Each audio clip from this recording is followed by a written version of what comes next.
come again, sir? You're lying!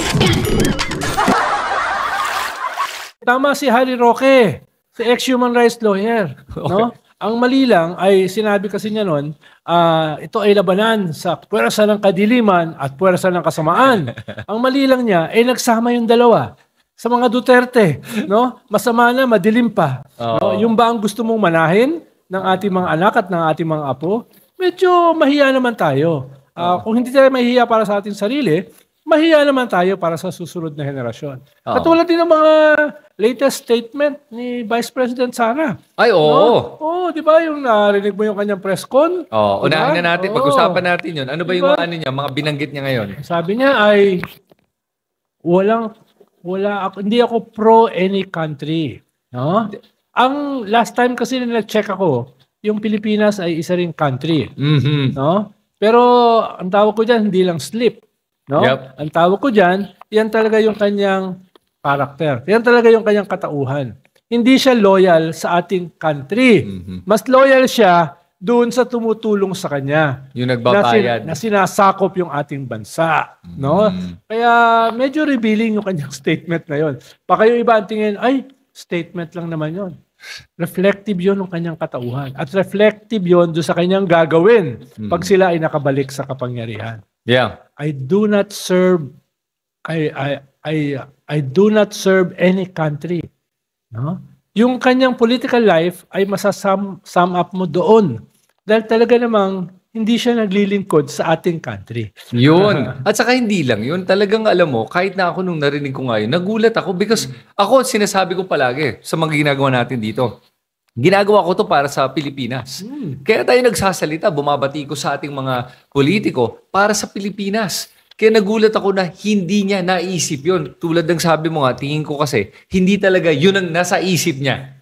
At hindi nga, yan ang tawag mong Freudian slip. Oh, correct. kaya sa mga sumusuporta sa mga Duterte, pag-isip-isipan nyo yung ganong kasing salita. Kasi nakikita mo na wala siyang loyalty sa kahit na anong bansa, kahit sarili niyang bansa. At ang loyalty lang niya para sa akin, tingin ko, pera. Yun ang loyalty niya. Tama. Kaya pagising ng mga mamamayan sa umaga, habang sila ay nag-aagahan, titigan nilang maigi yung mata ng kanilang mga anak, ng kanilang mga apo. Ano ba yung karapat-dapat dito sa aking mga anak at sa aking mga apo? No, ano ba yung karapat-dapat na kinabukasan, na lipunan para sa kanila? Itong ganitong klaseng leader na gustong magpapatay, yung ganitong klaseng leader na ang laging sinasabi ay puro pagbumura, ganitong klaseng leader no, na ang loyalty ay sa ibang dayuhang bansa, etc., etc. So isipin naman nila, sa umaga, bago matulog yung kanilang mga anak, kanilang mga apo, ano yung titingnan nila na pinakamabuting lipunan, pinakamagaling na leader, pinakamarangal na kinabukasan para sa kanilang mga anak at mga apo. Wag na sa kanilang sarili. At saka hindi lang yun, idadagdag ko lang. Nung pinakinggan ko yung pesko ni VP Sara, nakakadismaya yung nakikita mo yung meron siyang, hindi ko alam kung contempt o disdain sa pagsagot. Yung parang naaabala pa siya sa pagsagot niya. Yung parang ayaw niya sumagot na. Laging galit. Oo, na parang pag magtanong ka, parang ang trato niya sa tanong mo ay parang ang tanga mo naman na sumagot. Ang tanga mo naman na tinanong mo yan. Tapos ito pa napansin ko, hindi niya matapos-tapos yung mga sentences niya. Palagi niya sinasabi, kasi, gano'n na lang. Parang we don't deserve an answer ang dating. Chris, parang sinasabi mo, may psychological problem. Oh, absolutely. Parang sinasabi mo ay parang psychopath eh. Oh, no? kasi kung ganun yung characteristics ng isang psychopath. Oh, at saka kaya nga natutuwa ako ngayon kay Attorney Claire Castro dahil bumabanat siya. Yung pag may sinabi si Duterte, babanat siya at ang banat nga niya na sino ba talaga ang stupid? Kasi pakinggan mo paano si Sara Duterte sumagot. Very emotional. At sorry, mahina talaga siya mahina siya mag-articulate ng kanyang mga iniisip. Bakit nasabi ko yun? Panoorin mo yung interview niya. Kahit yung sa English, sa RT, sa Russia Today. Ganun din. Hindi siya marunong mag-articulate ng thoughts niya. At palaging mid-sentence, humihinto siya. Nagbabago yung sinasabi niya. Hindi katulad ni Yuse Claire, no? Nagkaharap kami twice this past few days. Bago kami nagkaharap, ay sabi nga niya, binabanatan ako ni Ronald So, pero naman talaga pag public figure ka, di ba? We can agree to disagree. Pero nitong dalawang paghaharap namin, ay very cordial naman. Very cordial at saka very sharp yung aming diskusyon. Ganun dapat, di ba? Yung hindi ka defensive. Yes. Yung hindi lahat ng tanong ay banat sa'yo. It's not about you It's about policies, it's about ideas, no? It's about institutions. Yes. No? Kaya, albawa, nung kailan ba yun? Last Wednesday. Nagtatawanan na lang kami ni Yuse Claire. No? At siguro, isa sa pinagtatawanan namin ay yung mga statements ni Vice President Sara. No? Yes. Yun. At okay nga yun na meron ngang Yuse Claire ngayon na spokesperson, parang spokesperson na rin, lumalabas Kasi may pantabla ka. Tama. Na pag nakita mo, obserbahan niyo yung panagkaiba ni Yuse Claire at saka ni Sara Duterte. Ang layo talaga nila. Kaya, sabi nga niya, Sir Ronald, lagi ko kayong pinapanood. Sabi ko, pati yung mga banat ko sa inyo. Alam niya. Kaya sabi mo nga ay famous na ako. Mukhang mas notorious kesa famous. Ayun, infamous. Infamous na. Pero ngayon, ngayon, ang binabanggit naman ni VP Sara din, hindi lang yun, ay yung kanyang mga foreign trips daw. Ano ba talaga? Personal ba to o official? Hindi ko na rin siya maintindihan Ang alam ko, hindi siya official. No? Pero, dahil ikaw ang pinakamataas na opisyal ng bansa, lahat ng ginagawa mo is practically practically ay official, no? Kahit na yung pupuntahan mo ay isang rally para batikusin ang boss mo, theoretically, yung presidente, yung gobyerno na bahagi ka, kahit yun ang mo, practically official yun no? Kaya hindi ko alam saan siya kumukuha ng pamasahe para sa business class kasama yung isa kanyang entourage at titira sa mga 4-star hotel, no? Ano yung kanyang kwan? Ano yung kanyang nilalagay dun sa kanyang request? Paano hindi ka makakalabas ng bansa kung official ka ng gobyerno nang wala kang request na aaprubahan ng Malacanang, no? Anong cabinet secretary ako, lahat ng biyahe ko aaprubahan dahil practically lahat ng biyahe mo ay opisyal. Hindi mo pwedeng sabihin, "Oy, personal ito, hindi ko kailangan humingi ng permiso." Pero di ba meron kayo parang maximum number of leaves, vacation leave as a public servant? O Of course. Meron, di ba? Yan. For personal, di ba? Lahat naman Dahil naglilingkod ka sa gobyerno, hindi naman pwedeng puro ka leave. Oo nga. Siya puro leave na nga Yun ang nakakadismaya. 4 to 5 times a month. Yeah. Biyahe siya paglabas ng bansa. Biyahe lang. Ilang araw na yun. Yep. Di ba? Tapos mag-i-stay ka ron. Practically, ay isa kang absentee vice president. Di ba? At yan ba ay nakalagay sa iyong SALN? Yung mga ginagastos mo na ayaw naman payagang ilabas ni Ombudsman Martires, yung SALN mo. No, pero pag ikaw ay na-impeach, bubuksan lahat yan. Ayun. At saka hindi lang yun. Sabi nga ni Sara na, hindi naman daw niya ginagamit ang pera ng gobyerno. Personal daw niya ginagamit ang pera niya. Alam mo, kahit anong sagot ni VP Sara, patay siya dito, catch-22 yan Kasi kung ginagamit niya ang pera ng gobyerno, mali yun. Pero kung ginagamit niya yung sarili niyang pera, ang tanong nga, kagaya na sabi mo nga, asan ang galing yun? Ngayon, pag tinignan mo magkano ginagastos niya, baka mayari siya doon. Katulad dito, yung kanyang 18 abogado sa impeachment. Hindi mga basta-bastang abogado yon. Alam ko yung isa ron, 20 million ang ang kanyang acceptance fee. Di ba? So, hindi pwedeng pro bono yan. Papasok yan sa Republic Act RA 6713.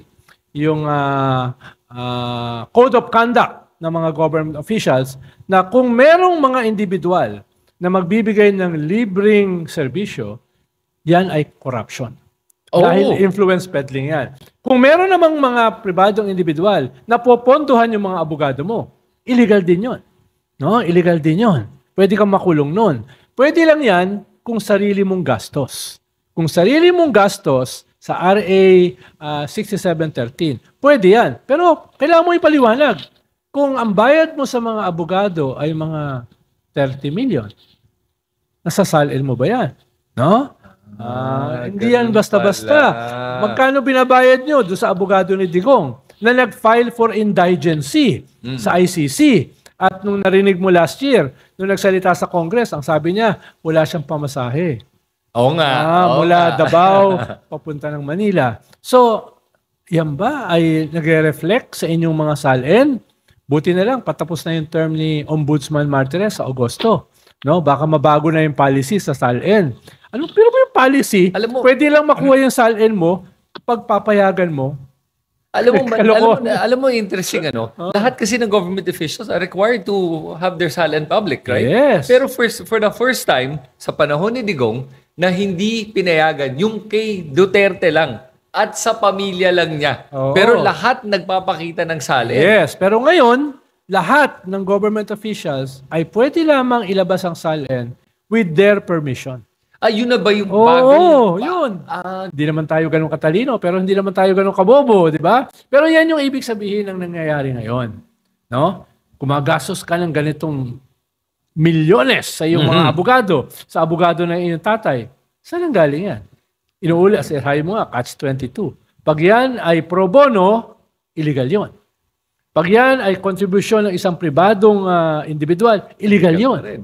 Kung sa'yo galing yan, ipaliwanag mo. No? Na nasa salin mo ba yan?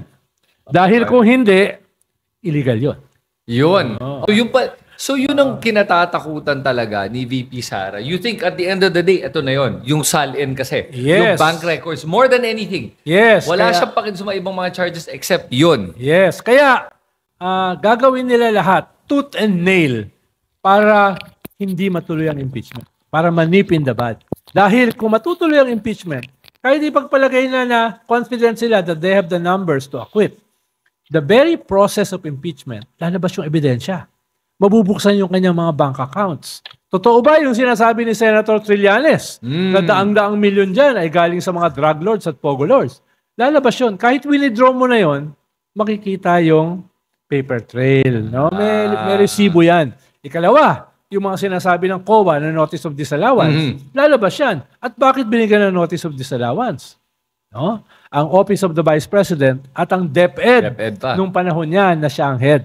Ikatlo, yung mga testimony ni Las Cañas na siya ang Queen of Tokhang sa Davao.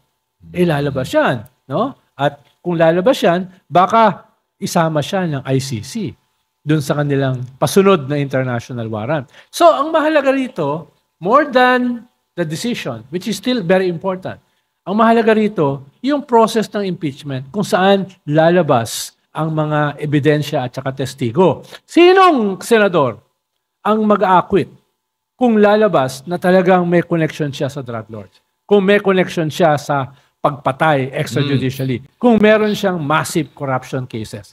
Sinong senador? Okay. So, okay, sige, tanong ko ngayon, ano ang ginagawa, yung ginagawa ngayon ng kanyang mga kaalyado sa Senate para itigil itong impeachment? Kasi akala ko tapos na itong 19th Congress. Akala ko dahil dito, wala na. 20th Congress na at iba na ang labanan. Tama. Dahil nung June 11, tinapos na nila yung kanilang session.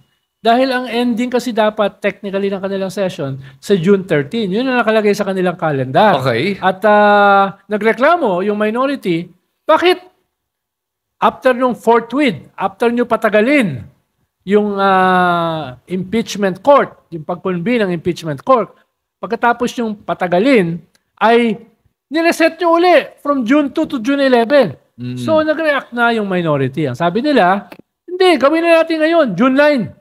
No? At napilitan yung mga ibang kongresista na mag-take ng oath at mag-convene as a trial court. Pero hinabol pa nila yung remand. No? Yes, naalala ko yun. Binabalik sa Kongreso. Kahit meron ng president sa Supreme Court tungkol doon sa ibinalik nilang issue sa Kongreso. Tapos, ngayon pa, tinapos na nila yung kanilang session, biglang linggo. The day before the June 30, kung saan hindi na sila 19th Congress, biglang Senate. So anong layunin mo? No? At sabi pa niya, ito yung pinakamatindi, ang sabi pa ni Senate President Chis Escudero, pwede namin i-dismiss ang impeachment with a majority vote. Simple majority, di ba? Simple majority. Oo. No? Kaya, alam mo, tingin ko dapat nag-iba ng career si Senator Chis Escudero. Tingin ko kung siya kung naging kwan siya, inventor. Inventor. Ang galing yan. Dahil kaya niya mag-imbento galing sa hangin ng bagong konstitusyon, no? Ng bagong rules of their own Senate, no? Baka mapuri pa natin siya kung siya ay naging inventor. Yes. No? Pero as a senator, as a Senate President, he is probably the worst sa ating kasaysayan. He is the worst, ha? Medyo mabigat na ano yan. Dahil hindi lang niya nilalabag ang konstitusyon. Winawasak niya yung konstitusyon.